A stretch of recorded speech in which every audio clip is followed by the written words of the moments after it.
50 anos de imigração, a herança italiana não floresceu apenas nos campos. A influência desse povo tem raízes profundas também na indústria e no dinamismo do nosso comércio. São pessoas que trabalham muito. Isso parece que está no sangue da gente. A gente sempre procurou o trabalho, viu? O meu avô trabalhava muito, o meu pai também era um batalhador, viu? Eram muitos italianos, né? Italianos que vieram praticamente sem nada e com o trabalho delas e isso gerando emprego. No episódio de hoje da série documental A Mesa da Itália para o Paraná, vamos descobrir histórias de empreendedorismo por trás de sobrenomes italianos. Empresas familiares que se tornaram gigantes. Descendentes com origem humilde que hoje são referência de sucesso em suas atividades. E a paixão pelos sabores e a tradição da Itália transformada em negócios de dar água na boca.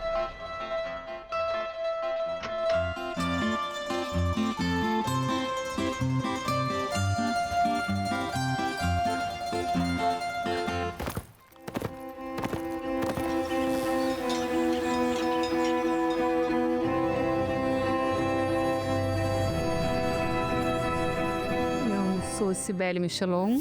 Meus pais são de origem italiana, tanto pai quanto mãe. O meu nome é Félix Arcanjo Bordin. Eu sou de origem italiana. O meu avô veio de Vidor, fica ao norte da Itália. Bom, meu nome é Celso Luiz Gusso. Os Gusso vieram do Vêneto. Eu me chamo Alfredo Gulim Filho e nós somos uma família descendentes de italianos. Meu nome é Jaime Zorzeto. Eu sou descendente de italianos, tanto por pai como de mãe. Io sono Massimiliano Morabito, sono di Roma, nascido e crescido em Roma. Me transferi aqui 15 anos atrás. Eu sou Rui Luiz de Meterco. A minha origem italiana está na minha avó, que era Josefina Bonvini. Everton Mufato, sou descendente de italiano e estudei e conheço toda a saga da história da família Mufato na migração para o Brasil. Meu nome completo é Cláudio Gomes Slaviero. A família Slaviero é do norte da Itália. Fiz o meu primário numa escola estadual, chamava Escola Rural Padre Antônio Vieira, dava 10 quilômetros e ia a cavalo, levantava cedo e ia a cavalo.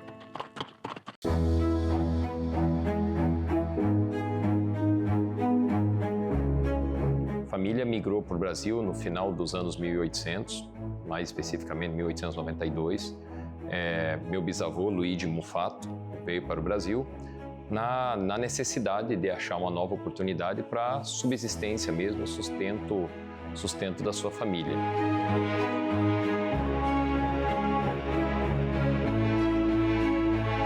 A ordem era você guardar, renovar, comprar terra, porque eu acho que naquela geração, teve guerra, essas coisas, o pessoal ficou com medo de faltar até comida.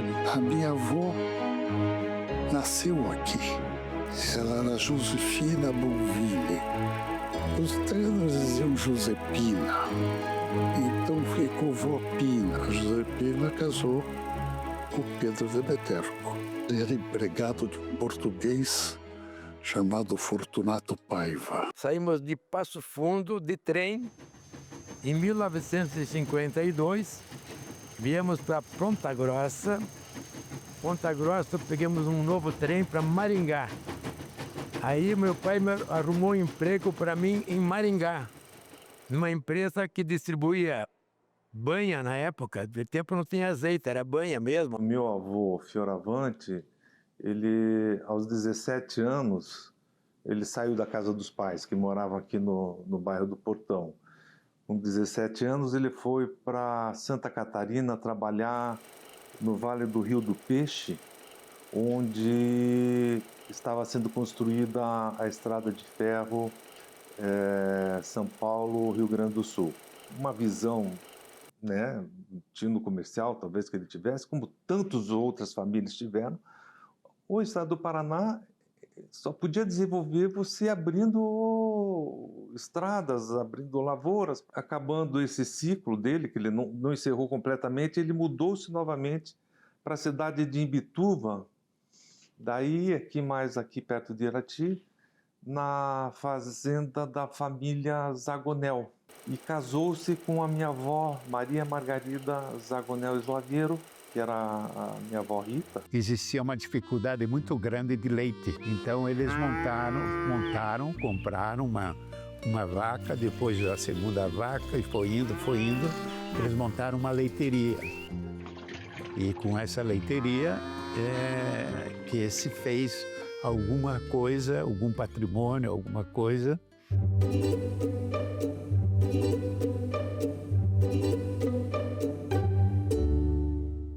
Eu sou formada em turismo e hotelaria. E trabalhar com gente, com pessoas, me relacionar, isso sempre foi muito forte em mim. Eu conheci a Cibele em Roma, claramente. E daí a gente, quando decidimos de vir no Brasil, eu tenho um filho na Itália, uma filha, então teve uma organização. Demoramos um ano para organizar tudo e depois eu me transferi aqui, que era no 2009. Trabalhava muito com o negócio de lenha, que eles plantavam as árvores, né? Depois de um tempo cortavam e entregavam essa lenha na rede ferroviária federal, porque as locomotivas eram de Maria Fumaça, né? Que era uma bacia da lenha. Ele dedicou-se daí de corpo e alma na extração de madeira. Ele logo em seguida fez uma sociedade também com Alberto Dietrich. E essa sociedade com Dietrich foi de 1927 a 1936.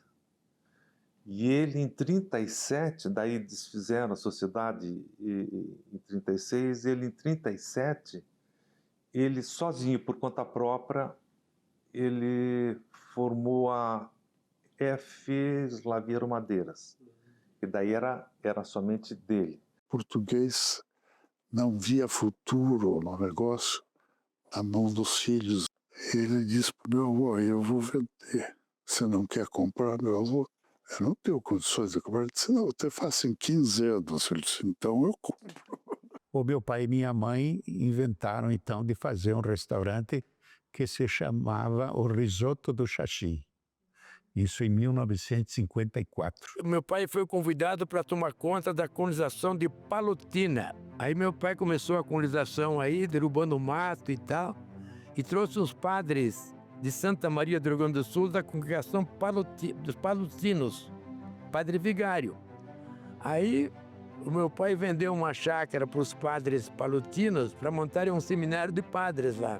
Acabaram dando o nome para a cidade de Palotina. Os filhos mais velhos do meu avô Fioravante se uniram junto com o meu avô, tanto que daí o nome da empresa se transformou F. Slaviero e Filhos. Meu pai conta que a família também Slaviero, no começo, além de invernista, madeireiro, tentativa de madeireiro, nós vendíamos colchões Probel, se não me engano. Nossa, isso aí faz milênios atrás.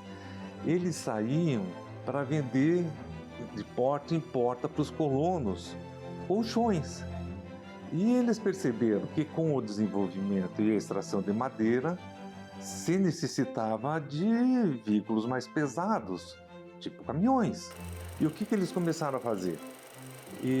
Começaram a importar caminhões diretamente da Ford americana. Em 2005, eu fui embora para a Itália. Eu queria aprender a cozinhar. E chegando lá, eu trabalhava num restaurante muito pequenininho. O meu chefe tinha dó de mim, porque ele falou: aqui você não vai aprender a cozinhar nada. Tem um restaurante ali do ladinho, do chefe Massimiliano. Eu já conversei com ele, você pode ir fazer um estágio lá. Ela veio a trabalhar no restaurante e ela tem muita paixão para cozinhar, então eu gostava de ensinar para ela, estar junto com ela. E a gente gostou muito que nós já se namorou. Me convidaram para abrir uma empresa. Eu tinha 10% do negócio. Eu entrei com a cara e a coragem. Eu saía vender para os agricultores, dar assistência técnica, E assim eu fui conquistando essas pessoas e cada vez mais o relacionamento aumentou. Sou um homem que gosta de grandes desafios e que às vezes você entra numa empreitada lá que você não sabe direito como é que vai sair. Como diz assim, pô, e agora? Para onde que eu vou, né? Mas eu acho que o ser humano, quando submetido à pressão, ele se torna muito mais criativo. Eles fizeram uma casa de ferragens, sabe? E passado muito tempo, eles dividiram. Meu tio ficou com a ferragem, meu pai ficou com os secos e molhados. Do casamento da minha avó Losso com meu avô, na época madeireiro, Mufato, né? Que começaram a empreender. E aí meus tios, né? Junto com a geração do meu pai, e aí migraram para o oeste do Paraná para abrir a Casa Mufato, na época, nos anos 60. Isso aqui tudo era campo. Aqui não tinha uma casa. Em 1954. Ou uma casinha aqui, uma casinha ali. E aí o Risoto Xaxim foi crescendo. Era tudo barro. A Avenida Francisco de Rocha aqui era barro, mas o pessoal vinha assim mesmo.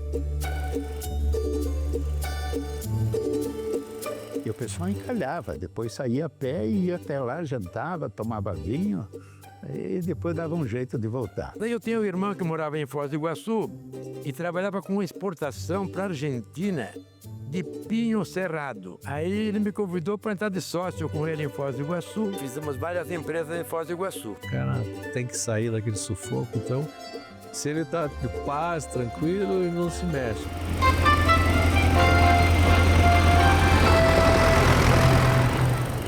Todo mundo tinha que trabalhar. Eu e meus primos começamos a trabalhar com 14, 15 anos de idade. Meus primos chegaram a ser cobradores de ônibus. A empresa era menor, era tudo da família, né? Então, tinha que trabalhar, tinha que estudar. E isso levou a gente a crescer bastante. Trabalhava de dia e estudava de noite. De novo, né? Trabalhando e estudando. Muita coisa ficou para trás, né? Porque a gente, quando se inteira no trabalho, né? Acaba esquecendo tudo, né? Meu pai separou-se do meu tio, ficou sozinho no armazém lá, de secos e molhados, que já era autosserviço. Era o mesmo armazém, mas tinha carrinho, tinha cestinha. Você servia. Né? Foi o primeiro autosserviço do Paraná. Isso em 1953. Eu já estava com os filhos estudando em faculdade e montamos uma empresa de madeira chamada Lamisul. E aí fomos progredindo aqui em Curitiba no ramo de madeiras também. O Grupo Slaviero foi um dos primeiros grupos a ir a Brasília. Núcleo Bandeirante de Brasília, aquelas casas geminadas lá sem ar-condicionado, sem higiene, sem banheiro, com um banheiro fora, chuveiro fora. Foi um perrengue muito grande, mas eu acho que foi uma época que ajudou a desenvolver muito também os nossos negócios de madeira. Eu trabalhava atrás de uma cozinha que chama Cortininha, e ele vinha especular o que eu estava fazendo, porque é pertinho. E quando ele abriu aquela cortina, assim, a primeira vez que eu olhei nos olhos dele, eu falei, meu Deus, me apaixonei. A economia italiana são mais de 20 anos que não está muito bem. Bem pior que o Brasil. Então, é uma terra de novas oportunidades, a gente viu novas oportunidades, possibilidades novas aqui em Curitiba. Então, no 2009, eu me transferi aqui.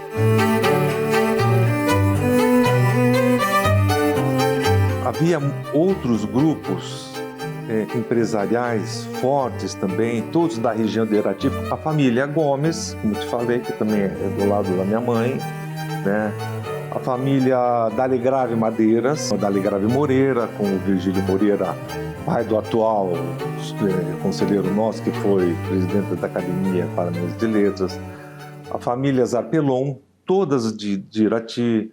A família Araújo, a família do João Mansur, que foi presidente da Assembleia, também vai fazer 50 anos desse ano. Ela foi fundada por esse grupo de empresários, tinha o aval da Companhia de Fósforos Irati, tinha o financiamento do BNDES. Ela foi fundada em 1968 como mineração e também mineração, mas a gente conta a data, digamos, para completar os 50 anos, quando foi feita a primeira expedição da saca de cimento, que foi em 1976. Você sabe que quando você está no jogo, está nos negócios, as coisas vão aparecendo. E a gente teve bastante coisa junto, né? Tivemos o ônibus que, como dizem, nas veias dos Gulim, são de óleo diesel, né? Não são de sangue, porque sempre foi a nossa origem. Hoje chama tudo de supermercado, né? Mas transformou o armazém em autosserviço. Foi uma coisa interessante, porque ele recebia muitas cartas, né? Algumas elogiando, algumas poucas, mas muitas criticando. O José Luiz, o Zeca, que todo mundo chamava ele de Zeca, quer fazer o povo de empregado dele. Eu acho que nossas origens, né? A gente começou literalmente uma família que veio do campo, né? Soube empreender, fez do comércio do alimento o seu propósito, né? De legado. E eu não tenho dúvida que essa origem nos capacita, né? E capacitou no longo dos anos a exercer com maestria o setor de alimento no Brasil. Nós decidimos entrar no ramo de automóveis. Aí pensamos na marca Fiat. Aí formamos a empresa Barigui Veículos Limitada e encaminhamos um processo para a Fiat. Mas a Fiat não nos autorizou logo em seguida. Veja o que é o destino, né? Hoje, o que eu trabalho com alimento e com bebida, a grande parte do alimento que é exportado da Itália, ele vem da região do Vêneto. Nenhum povo simboliza mais o alimento do que o povo italiano, né? Com a comida, com a boa comida, com a mesa farta, com uma boa alimentação. Então, acho que isso vem muito da nossa origem. Eu acredito que a gente não chegou no Brasil pelo comércio, mas foi através dele que a gente se desenvolveu. Ela chefiava uma cozinha aqui em Curitiba. Daí eu fui a trabalhar com ela nesse restaurante, fizemos um cardápio italiano. E fui indo, enquanto a gente trabalhava, a gente procurava o lugar sempre com a vontade de ter o nosso próprio restaurante. Tivemos revenda de veículo, consórcio. Então as coisas vão acontecendo. Aí um dia nos ligou, olha, vocês foram nomeados revenda Fiat. Nos apresentou o presidente e falou o seguinte, vou apresentar aqui a revenda da persistência, porque fazem 4 anos e meio que estão lutando para conseguir a concessão.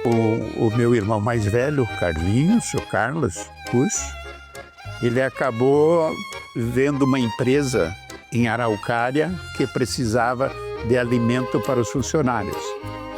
Então, eles começaram, o meu irmão e a minha cunhada, começaram a fazer alimento para essa empresa.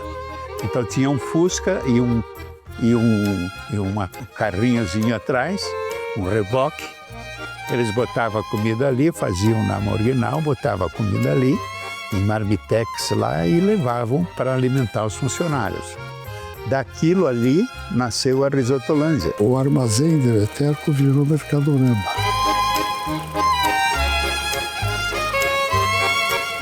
Uma influência do que esse Mercadorama? Meu pai em São Paulo já assistiu o Cinerama, que era um cinema 180 graus. Ele ficou impressionado com aquilo e tal. Quando voltou, disse, olha, vamos fazer Mercadorama. O sufixo rama é de grande. A gente não serve carne, massa junto, gnocchi ou risoto com carne. Carne é carne, peixe é peixe, massa é massa. Então, assim, como é oportunidade para a clientela, para o nicho de mercado, é muito mais fácil aqui em Curitiba que na Itália. A gente pensou isso na época. Já fiz mais de 70 edifícios em Curitiba e ser incorporador também é uma tarefa complexa.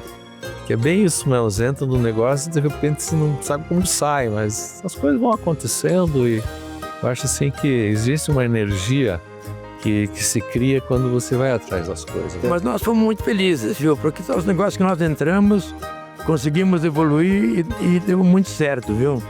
Tanto o Grupo Barigui na revenda de automóveis, como o Banco Bari está indo muito bem.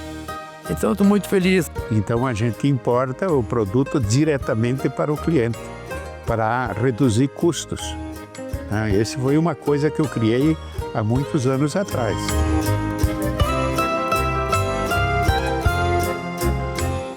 La Lupa. A loba, né? Na logomarca La Loba con Romolo e Remo, que é o símbolo di Roma, né? Da Lupa Capitolina. E colocamos o restaurante. Depois do ano e meio, A gente foi notificado, porque existia um outro La Lupa em Salvador, e a gente teve que trocar de nome. Para mim, foi como se eu tivesse que trocar o nome do meu filho. A gente sempre procurou o trabalho, viu? O meu avô trabalhava muito, o meu pai também era um batalhador, viu? A gente foi aprendendo com eles, né? A luta, o trabalho do dia a dia, né?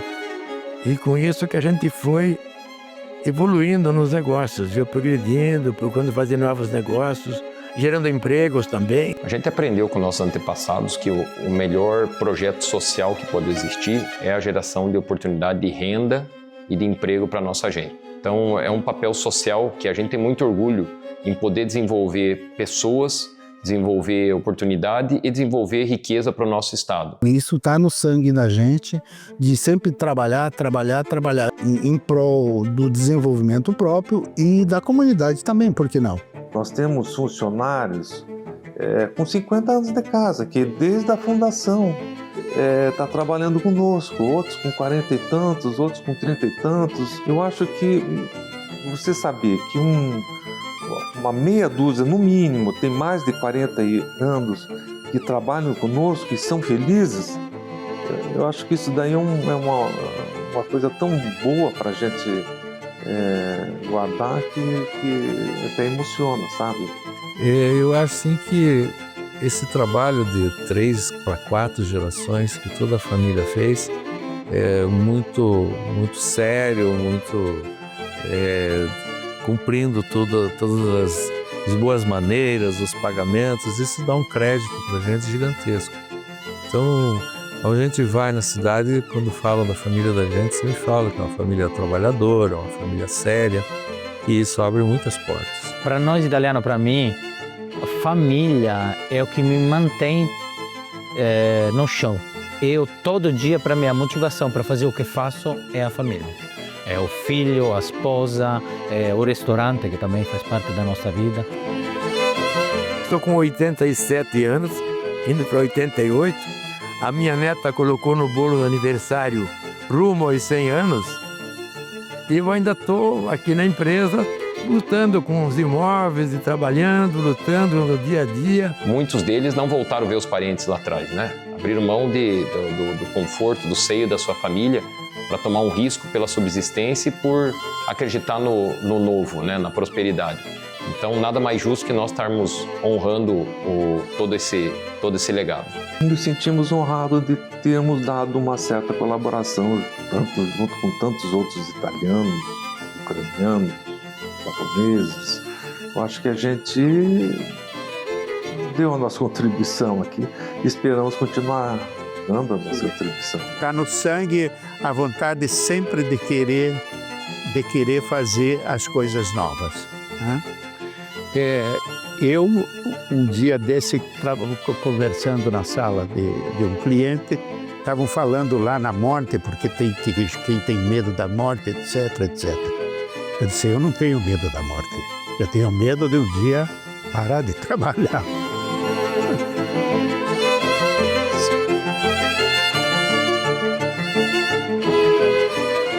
A força do trabalho de imigrantes e descendentes italianos ajudou a moldar a economia do Paraná. E essa vontade de fazer algo novo e melhor fez diferença também no setor de serviços. No próximo episódio da série documental A Mesa da Itália para o Paraná, vamos ouvir juntos mais histórias desse povo que teima em vencer. A arte de bem servir, traduzida em negócios que encantam.